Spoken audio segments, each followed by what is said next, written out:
Now, as gunshots echo across the wind-swept, snow-covered reaches of the wild Northwest, Quaker Puffed Wheat and Quaker Puffed Rice, the breakfast cereals shot from guns, present the challenge of the Yukon. It's Yukon King, swiftest and strongest lead dog of the Northwest, blazing the trail for Sergeant Preston of the Northwest Mounted Police in his relentless pursuit of lawbreakers. On King! On, you huskies! Gold discovered in the Yukon. A stampede to the Klondike in the wild race for riches. Back to the days of the gold rush. With Quaker Puffed Wheat and Quaker Puffed Rice, bringing you the adventures of Sergeant Preston and his wonder dog, Yukon King, as they meet the challenge of the Yukon.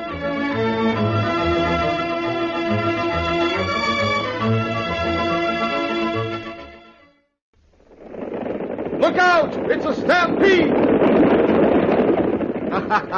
Yes, it's a stampede to the breakfast table when Mom pours out heaping bowlfuls of Quaker Puffed Wheat or Quaker Puffed Rice, and then covers them with milk or thick yellow cream and sliced bananas or some other fruit. Yes, sirree, you rush to get a taste of this deluxe breakfast. The tender crispness and delicious nut-like flavor of Quaker Puffed Wheat or Rice really hit the spot. Try it. Remind Mom to get Quaker Puffed Rice and Quaker Puffed Wheat tomorrow for sure.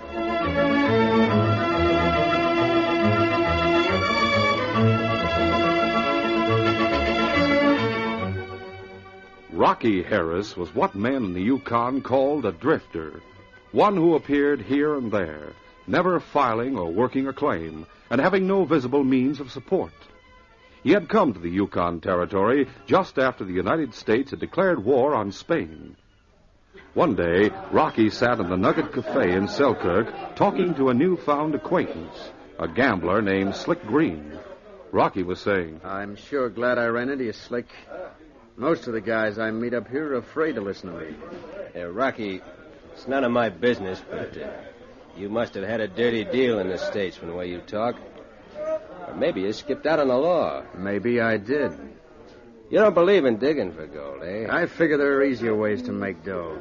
All I have to do is find them. How are you on handling cards? About average, I guess. Too bad. Maybe we sort of could have worked together. Yeah, it is too bad. But I'll have to find other ways, and frankly, I'm not too particular. And maybe if you weren't skipping the law in the States and was free to go back there, I could throw some easy money your way at that. I didn't say the law was after me. How could I make that easy dough you talk about? I can't tell you about it now. Anyway, we'd have to talk private. Come to my room at the hotel tonight at 8. I'll have somebody else there to meet you and talk things over. That night at 8 o'clock, Rocky Harris went to the hotel. A few minutes later, he stood knocking on Slick's door. That's you, Rocky. Come on in. Thanks. Rocky, this is my friend, Carlos. Glad to meet you, Carlos. The pleasure is mine, senor. Sit down, Rocky. Yeah, thanks. Now, let's get to the point, Slick. I'm anxious to know how I make that cash you spoke about. Oh, so the senor is not one to waste time, no? I've wasted enough time already. My cash is running low. I told Carlos all I knew about you, Rocky. I figure he might have a few questions to ask you, though. Questions about what? About you, senor, of course. Hey, you're Spanish. Let us say I'm a Mexican citizen, senor. Since you are from the States, I suppose you would resent it if I were Spanish, perhaps. It doesn't make any difference to me, Carlos. Being a patriotic fool isn't one of my virtues. I'm out for the cash regardless of where I get it or how. I see. You're on good terms with the law in the States, senor? Sure. At least I haven't heard that they're looking for me. I came up here because I thought there'd be easy money around. Unfortunately, I dare not cross the border for certain reasons, amigo. Well, why do you care to go there? The way you talk, I figure you want to. As I said, I cannot. But it would not matter if I find someone that I can trust to go for me. You mean that's the job I get cash for? If you are selected for the job, Si, senor. But make up your mind. No use sitting here all night for nothing. But I am not the one to make the final decision, Senor Rocky. Then who is? Do not be impatient, amigo. We shall take a few days to become better acquainted. Then next week, you will meet her. Her? You mean a woman will make the final decision? Si, senor. I cannot tell you more until the proper time arrives. The talk is ended, senores, for the moment. Let us go to the cafe for some refreshments, eh? Meanwhile, in Dawson City at Northwest Mounted Police Headquarters, the inspector was in earnest conversation with Sergeant Preston. Sergeant, I sent for you because I feel that you are the one to take a certain assignment, one that's slightly out of the ordinary. Oh? What is the assignment, Inspector? You know, of course, that there was a reported robbery at the American consulate 2 nights ago. Yes, sir. I heard about it when I arrived from 40 Mile this morning. The information to what was actually missing hasn't been given out. Frankly, a State Department code book was taken. Oh, that's serious, sir. Yes, it is, since the United States is at war with Spain. We've questioned all those who were guests that night. That is, all but one. And who is that one, sir? A Mexican dancer named Senorita Revilla, who was at the Opera House all last week. She sailed on the boat for Selkirk the morning after the robbery. Well, if you suspect her, sir, why not telegraph ahead and have her detained for questioning? I prefer not to have her on her guard, Sergeant. I've telegraphed have all border crossings watch and have warned the telegraph company about taking any suspicious messages in case they tried to telegraph the contents of the code book. With all those precautions, they wouldn't have much chance unless... Unless what? I was going to say unless some American could carry it through for them. Exactly. What do you want me to do, sir? Sergeant, I know you speak Spanish fluently. I also know that with the proper disguise, you could assume an accent and pass for a Mexican or Spaniard. Well, I got away with it last year, sir, when I worked on a certain case. I remember that case. Take this wallet. What? It contains a Mexican passport and other credentials made out to Juan Fernando. Thanks, sir. Where'd you get this? It was found on the body of a Mexican who was knifed in the back. The body was found yesterday morning along the waterfront. I see. I'll leave at once for Selkirk, sir. Good. It's a dangerous mission, Sergeant. One you must carry through alone. I'll take King with me and leave him with the constable. All right, but keep him under cover. That dog is almost as well known as you are. Good luck and goodbye. Goodbye, sir. Sergeant Preston and King arrived in Selkirk after a fast trip. They reached the town during the night and went straight to the constable's living quarters. While he worked on his disguise, tinting his face and hands with a berry stain and changing from his uniform into nondescript clothing, Preston learned that the boat carrying Senorita Revilla had docked the day before. Finally, satisfied with the disguise, he asked, Tell me, Dave, the Senorita danced at the Opera House last night? No. The placards say she's to start tonight. Say, you'd better get a few hours sleep. It's 4 a.m. now. You won't be able to start on your assignment until midday anyway. Well, I'll take your advice. Oh, by the way, I'm leaving King here at your cabin. I don't want him to be seen around town. All right. But he won't like that, will you, King? Of course, if I get into trouble, Dave, I may need the help of you and King both. Who knows? Are you sure you can get by with it, Sergeant? You look the part, but... But the senor is afraid perhaps that I shall not speak with the right accent, no? Well, I'll be darned. You sure ought to fool anyone with that kind of talking. I hope so, Dave. I'll be dealing with experts. Well, I'll grab some sleep, as you suggest, and then we'll see what will happen to Senor Juan Fernando from Mexico City.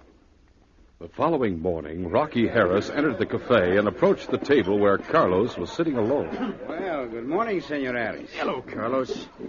Is that woman ready to meet me yet? I still don't know why she didn't see me last night. She had all day to unpack. The senorita is very cautious, amigo. She did not wish to meet anyone yesterday or last night. Haven't you seen her yet? You told me she'd come on the boat. See, I have just left the hotel where I have talked to her. Tonight she will meet you out of the show. Hey, you mean that Senorita Revilla is the woman I'm to meet? That is right, senor. But you are to tell no one. Count on me, Carlos. I've learned to keep my mouth shut.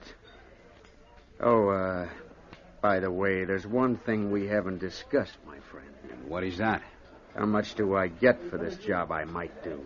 If you are selected by the senorita, you will receive $500 and expenses for your trouble. Well... What do you want me to do? Sink the Maine all over again? That, amigo, has been accomplished. Your job will not be near so difficult. But if you are selected and succeed, It may mean even more in the way of news for the world. We'll continue our adventure in just a moment.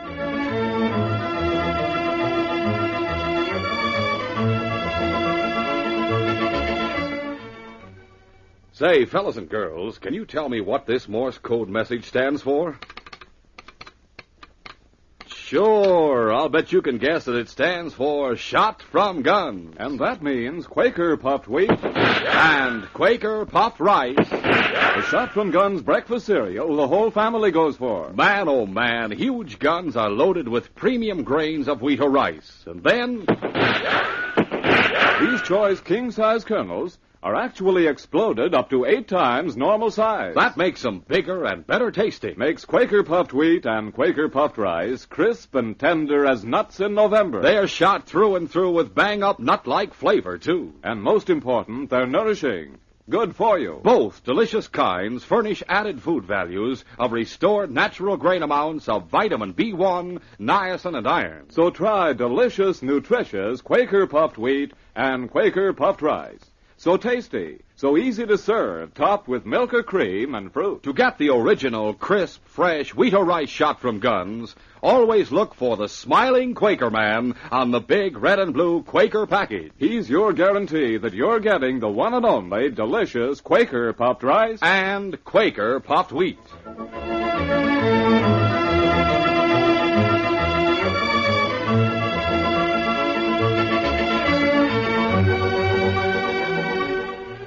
Now to continue. After talking to Carlos, Rocky left the cafe. A short time later, Sergeant Preston, wearing his disguise, entered and walked to the bar.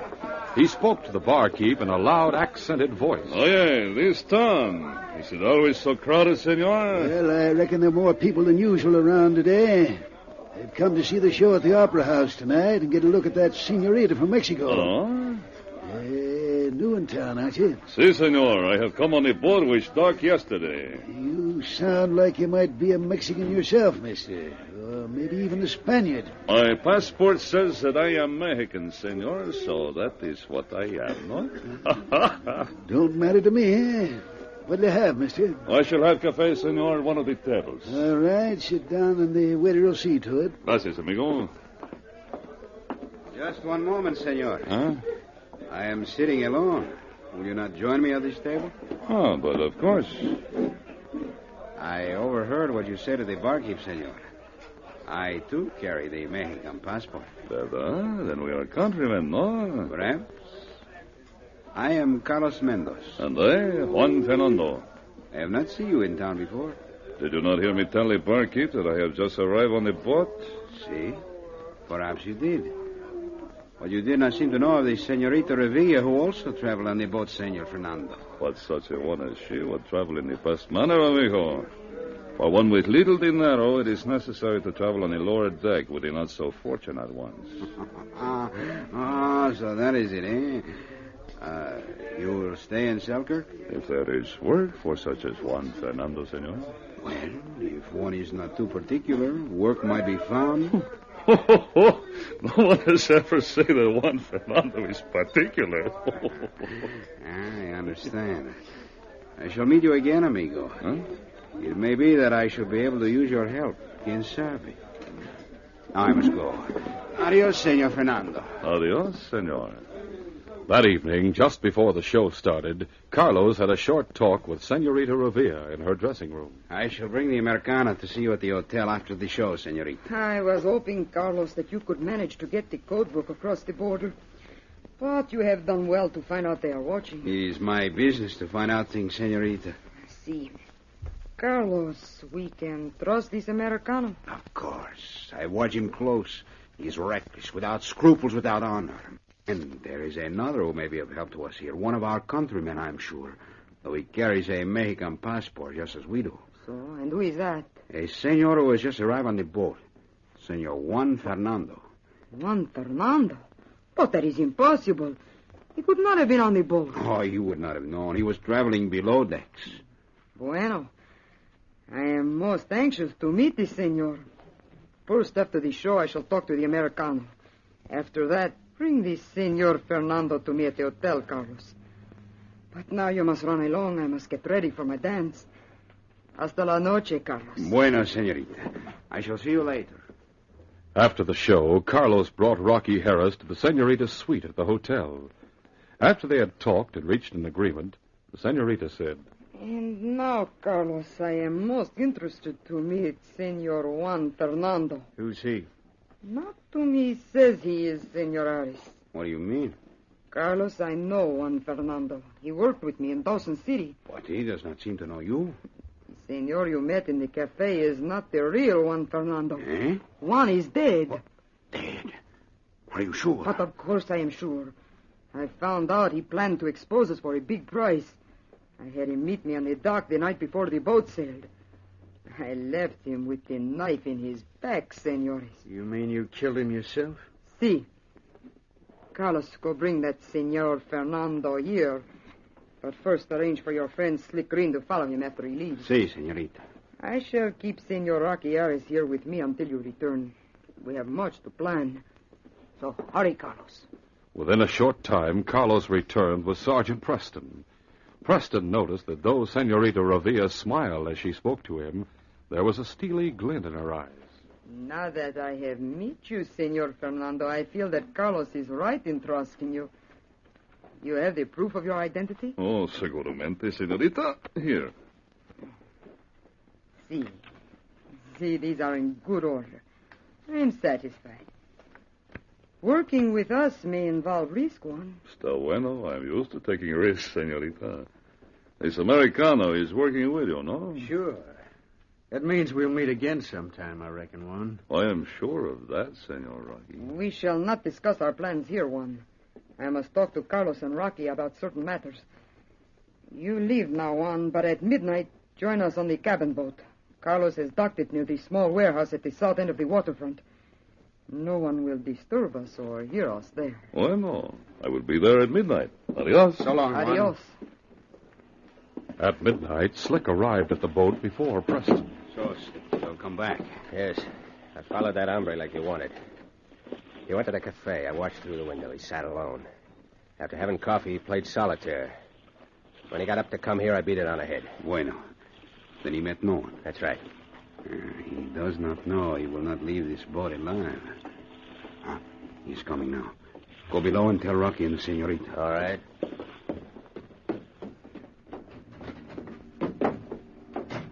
Well, you are right on time. But of course. We shall join the others in the cabin. In the small cabin of the boat, Rocky, Slick, and the senorita sat waiting. They all stood as Carlos and Preston entered. So, you have come, Juan. You didn't think I would, senorita? But I was not sure. You carried a passport to that. Huh? Grab him, senores. See, with pleasure. I got him. What is the meaning of this? Help us, Rocky. Sure. Try him, Carlos. I shall cover him with this gun. See, he's most strong, no? There, his feet are tied.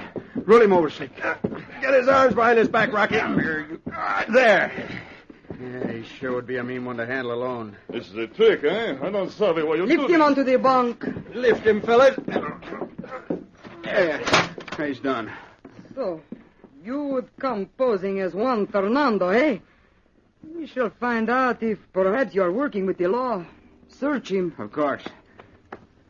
So, they're gone. And look here. A Mountie badge. He's a Mountie. He is faking the accent. See. Look where you have opened his collar.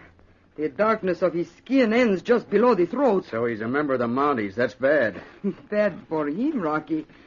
He thought perhaps he was more clever than Senorita Revilla. No one tries to outwit me and leaves. You mean like that fella Juan Fernando you knifed in Dawson, eh? See, exactly, Senor Rocky. We shall kill this Mountie with the knife, then toss him into the river. So you killed Fernando. You'll hang for that, senorita. I suppose he intended to blackmail you about that code book you stole at the consulate. That code book will soon be in other hands, senor. It will mean much to Spain. Yeah. I have it right here in my pocket. See, and by morning, Rocky, you will be heading for the border. The fact that you're all Spanish agents would have meant only deportation. But now you'll all be held for the murder of Juan Fernando. He forgets that he is our prisoner. See, and that he will soon be dead. Senor Monte, you are the only one who knows who killed Juan, and you will not be able to tell anyone. But now, it is time to finish this job. Killing a Mountie is risky business. I'll take the risk. Why not pay me to do the job? Just leave me here alone, I'll knife him. You won't be involved, then I'll prove I'm one of you. How about it? See. Very well, you will have the honor. We shall go up to the wheelhouse and wait. Here is the knife, Rocky. Yeah. Do not keep us waiting long. Right. Come, Carlos. As the senorita left with Carlos and Slick, Preston watched Rocky, who stood beside the bunk with a knife in his hand. Rocky laughed sneeringly. So you thought you could put one over on people smarter than you are, eh, Mountie? Preston waited tensely for the knife to plunge downward. Suddenly, Rocky bent over him. Now, take it easy, fella. I'm going to cut the cords. Well, thanks. I don't know what made you change your mind. I'm United States Secret Service. Carlos killed one of our operators in the States. Secret Service? Well, I'm thankful for that. They're dangerous, all three of them. I expected Carlos to meet the senorita here. That's why I didn't move in on him sooner. We both heard the woman admit Fernando's murder. You have the code book? Yes, but they'll go the limit to get it back. Now, I have a gun. Yours is over on the table. Follow me to the wheelhouse, and we'll take them by surprise. All right. Come on.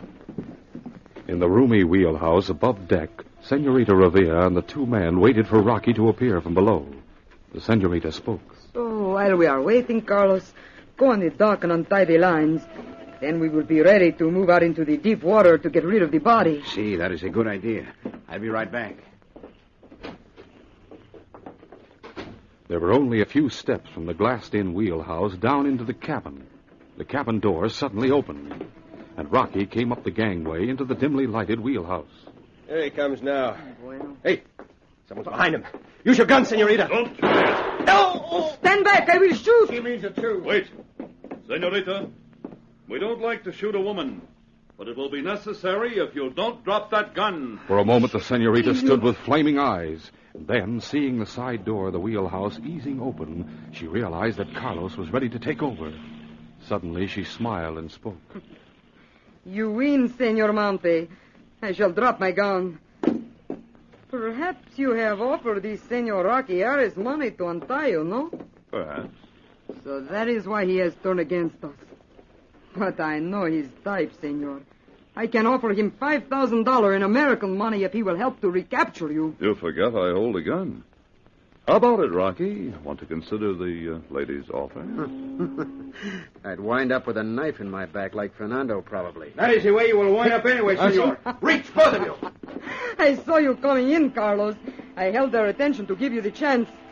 Now, while you keep them covered, I'll pick up my gun and we will finish them both. Preston and Rocky, still holding their guns, had raised their hands over their heads. As the woman started for her gun, Carlos watched intently. Now move back, senorita. He didn't see a shadowy form that moved on the deck behind him. It was the great dog King, who silently crept forward until close enough to spring. Drop the gun, senores.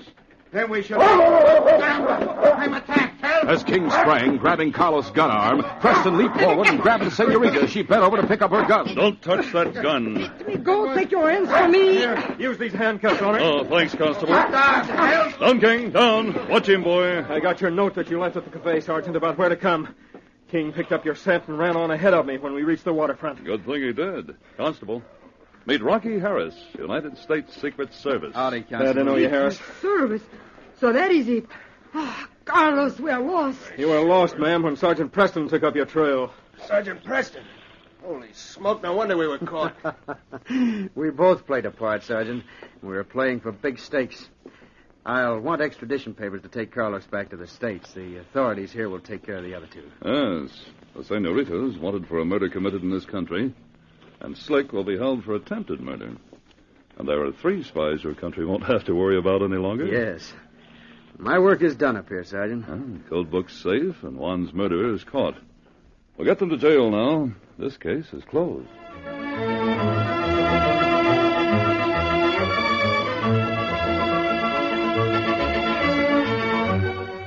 In just a moment, we'll give you a preview of Friday's adventure, The Telltale Knife. When the whole family pulls up their chairs to the breakfast table, and you hear... Oh, boy. That's a sure sign Mom has served heaping bowlfuls of crisp, fresh Quaker puffed rice or Quaker puffed wheat, topped with milk or good rich cream and your favorite fruit. There is nothing quite like the tender crispness, the tempting nut-like flavor of the famous wheat or rice shot from guns. These choice premium grains of wheat and rice are actually exploded up to 8 times normal size to assure the greatest tenderness and crispness. At breakfast every morning, let the whole family pour out big bowlfuls of Quaker puffed rice or Quaker puffed wheat. Let them have all they want because they're nourishing. Quaker puffed wheat and Quaker puffed rice give the whole family extra food values of restored natural grain amounts of vitamin B1, niacin, and iron. Remember, the original crisp, fresh wheat or rice shot from guns comes only in the large red and blue package. A fine, modern package with a sealed inner lining. That wonderful lining doubly protects the flavor and crispness until the moment you serve it. For that reason, Quaker puffed wheat or Quaker puffed rice is never sold in bags or bulk. Buy both delicious kinds tomorrow. Look for the smiling Quaker man on each package. Fellas and girls, now is the time to join the Junior Red Cross. Sign up and get in on its wonderful, exciting projects. Members of the Junior Red Cross pack boxes of supplies and gifts for boys and girls of other countries. Exchange albums, letters, drawings with them. Junior Red Cross members help in their own towns, their own country, by learning to fight forest fires, give first aid, prevent accidents. Yes, you'll be proud to be a member of the Junior Red Cross. Sign up right away. And now, in Mounted Police Headquarters, where Sergeant Preston is seated in the office, the door bursts open, and a man named Ben Scobie enters. Sergeant, you've got to come quick. Dave Wyatt has just murdered old Milo Perth. Dave Wyatt, are you sure? Positive. I saw the whole thing through the window of the old man's cabin. Dave is still there, searching for something. And Milo is lying on the floor with Dave's knife in him. Come on, King. It's hard to believe Dave's a killer, but if so, it's our job to capture him. Did Dave Wyatt really murder old Milo Perth? If not, it'll be up to the sergeant to clear Dave and find the true solution of the mystery. But in doing so, he may find himself facing the guns of the real killers. Be sure to hear this exciting adventure Friday. These radio dramas, a feature of the Challenge of the Yukon Incorporated, are created by George W. Trendle, produced by Trendle Campbell Enterprises, directed by Fred Flowerday, and supervised by Charles D. Livingston. The part of Sergeant Preston is played by Paul Sutton. They are brought to you every Monday, Wednesday, and Friday at the same time by Quaker Puffed Wheat and Quaker Puffed Rice, the breakfast cereals shot from guns.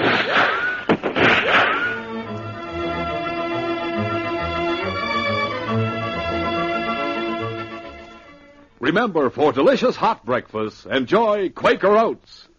The giant of the cereals is Quaker Oats. Delicious, nutritious, makes you feel ambitious. The giant of the cereals is Quaker Oats.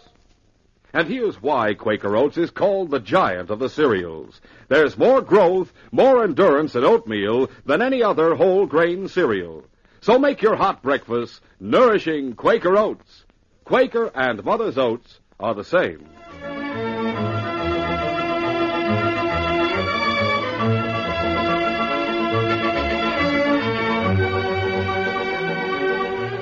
This is J. Michael wishing you goodbye, good luck, and good health from Quaker Puffed Wheat and Quaker Puffed Rice. So long. This is the Mutual Broadcasting System.